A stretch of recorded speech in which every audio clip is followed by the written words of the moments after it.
வணக்க மக்களே, இன்னைக்கு நம்ம பேபி லோன் எபிசோட் 7 பற்றி டீட்டெயிலாக பார்க்க போகிற வீடியோக்குள்ளே போகிறதுக்கு முன்னாடி மறக்காம நம்ம சேனலுக்கு சப்ஸ்கிரைப் பண்ணிக்கோங்க.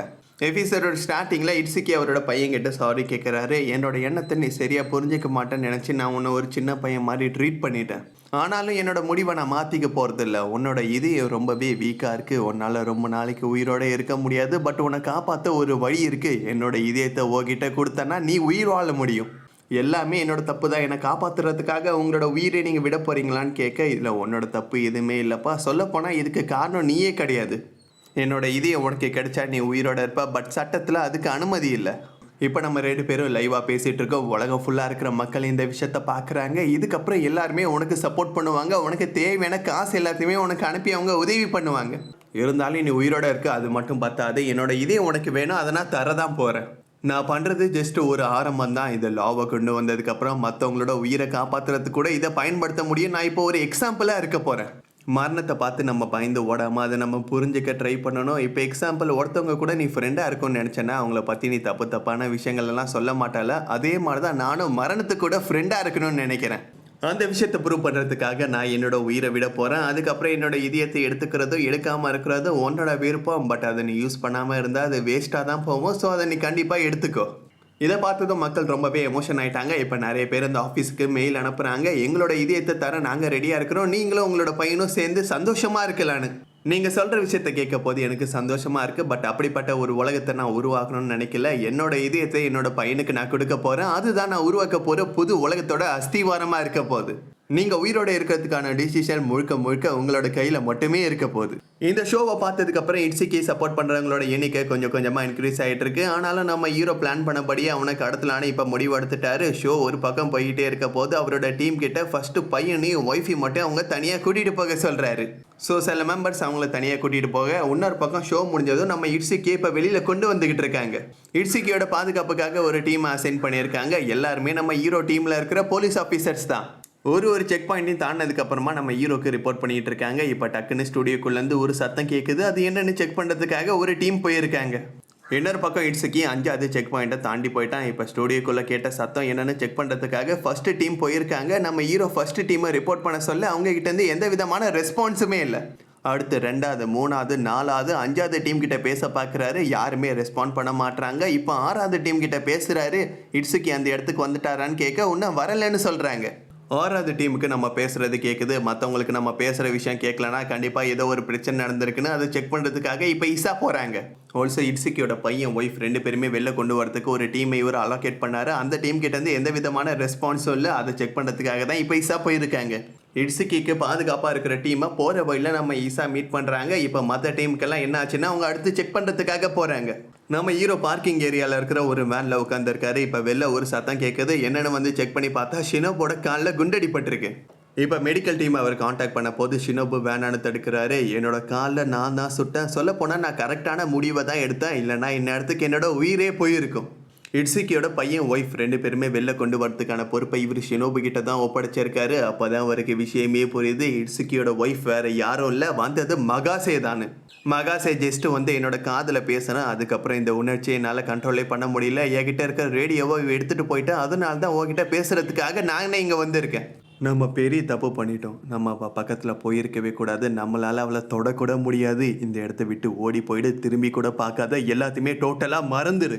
நான் சொல்கிறது உனக்கு புரியுதுல்ல? நம்ம 2 பேரும் ஃப்ரெண்ட்ஸ் தானே. நான் இப்போ சாக போகிறேன். நீயும் அந்த இடத்துக்கே கூட வரக்கூடாதுன்னு நான் நினைக்கிறேன். உன்னோட காலில் சின்னதாக தான் அடிபட்டிருக்கு. நீ ஒன்றும் சாக மாட்டேன். நான் இப்போ டாக்டரை கூப்பிட்றேன்னு சொல்ல அவன் வேணான்னு தடுக்கிறான்.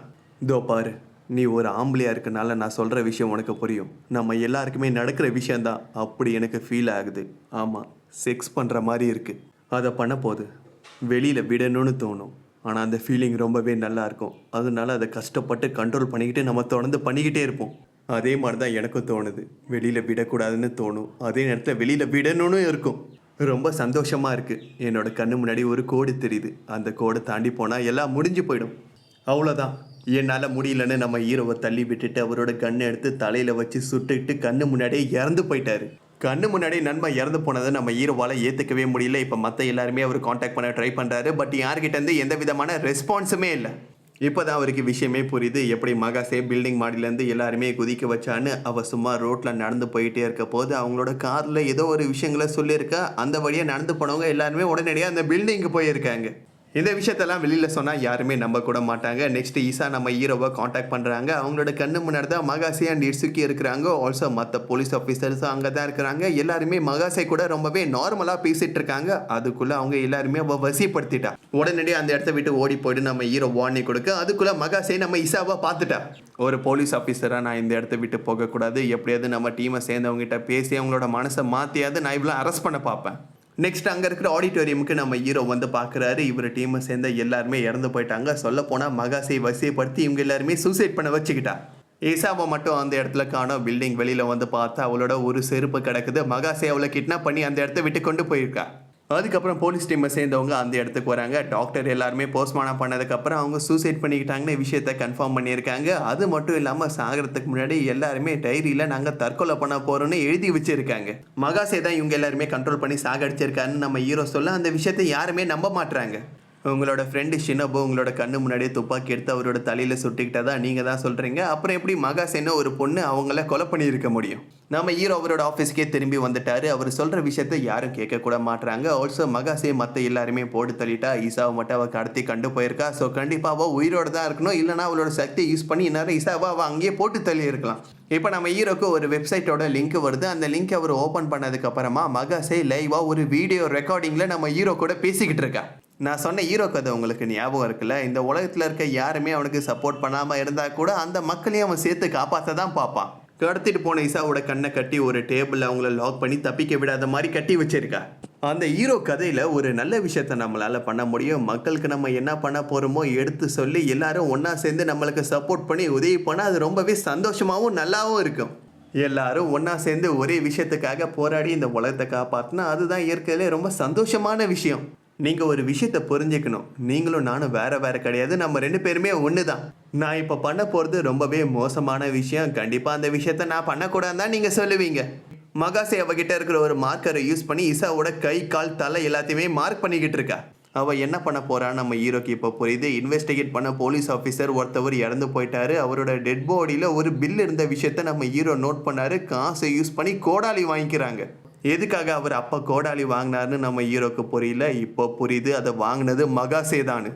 நீங்கள் ஒரு நல்லவராக இருக்கனால நான் பண்ணுறது தப்பான விஷயம், அதை பண்ணக்கூடாதுன்னு நீங்கள் சொல்லுவீங்க. சொல்லப்போனால் நான் பண்ண போகிறது தப்பான விஷயம்னு எனக்கு கூட தெரியும்.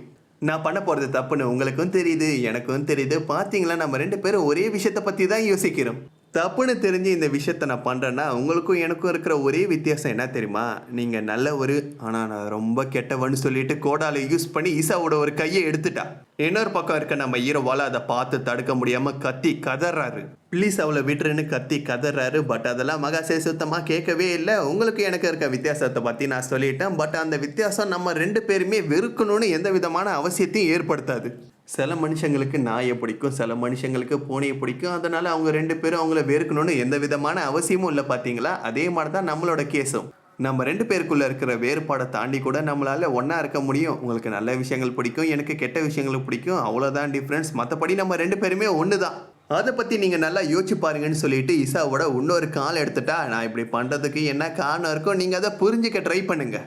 நான் கெட்டவளாக இருக்கனால நான் பண்ணுறதுக்கு பின்னாடி எந்த விதமான காரணமும் இருக்கக்கூடாதுன்னு நீங்கள் நினைக்கக்கூடாது. ஆல்சோ நீங்கள் ஒரு நல்லவராக இருக்கனால என்ன நீங்கள் புரிஞ்சிக்க பார்க்கணும். கெட்டதுக்கு ஒரு காரணம் இருக்குது. இந்த விஷயத்தை புரிஞ்சிக்க உங்களுக்கு கஷ்டமாக இருக்குன்னு எனக்கு நல்லாவே புரியுது. அதுக்கான காரணம் நீங்கள் பிறந்து வந்த சூழ்நிலையே டோட்டலாக வேறு மாதிரி. உங்களை சுற்றி நல்லவங்க தான் இருந்தாங்க, நல்ல விஷயத்தை தான் உங்களுக்கு கற்றுக் கொடுத்தாங்க. சொல்லப்போனால் கெட்ட விஷயங்கள் பண்ணணும்னு நீங்கள் எப்பயுமே நினச்சி கூட பார்த்துருக்க மாட்டீங்க. அதனால் நீங்கள் கெட்டதை பற்றி யோசிங்க, அதை புரிஞ்சிக்க பாருங்கள். நானும் முடிஞ்ச அளவுக்கு என்னால் என்ன செய்ய முடியுமோ அந்த உதவி எல்லாத்தையுமே நான் கண்டிப்பாக உங்களுக்கு செய்கிறேன். பாருங்கள், உங்கள் கண்ணு முன்னாடி நான் பண்ணுறேன்ல, இது ரொம்பவே மோசமான விஷயம். கெட்டது பண்ணால் ஏன் தப்புன்னு சொல்கிறோம்? நல்லவங்க ஏன் இந்த உலகத்தில் இருக்கலாம் நம்ம சொல்கிறோம்? கெட்டது பண்ணால் தப்பா? யோசிங்க. நல்லதுன்னா என்ன, கெட்டதுன்னா ஃபஸ்ட்டு என்ன? ப்ளீஸ் அவளை விட்டுரு. இதுக்கு மேலே என்னால் இது முடியல. நீ சொன்ன விஷயத்தை பற்றி நான் யோசிச்சு பார்க்குறேன். அவ்வளோ ஒன்றும் பண்ணாத. கவலைப்படாதீங்க. நீங்கள் ஒன்றும் அழுவ வேணாம். நீங்கள் கஷ்டப்பட்டு கெட்டதுன்னா என்னென்னு புரிஞ்சுப்பீங்கன்னு எனக்கு முழுசாக நம்பிக்கை இருக்குது. கவலைப்படாதீங்க. நம்ம 2 பேரும் மனுஷங்க தானே. கண்டிப்பாக நீங்கள் அதை புரிஞ்சுப்பீங்கன்னு இசாவோட தலையை எடுத்துட்டா. இதோட எபிசோடு முடிவுக்கு வருது. ஓகே மக்கள்ஸ், நெக்ஸ்ட் வீடியோவில் நான் உங்களை மீட் பண்ணுறேன்.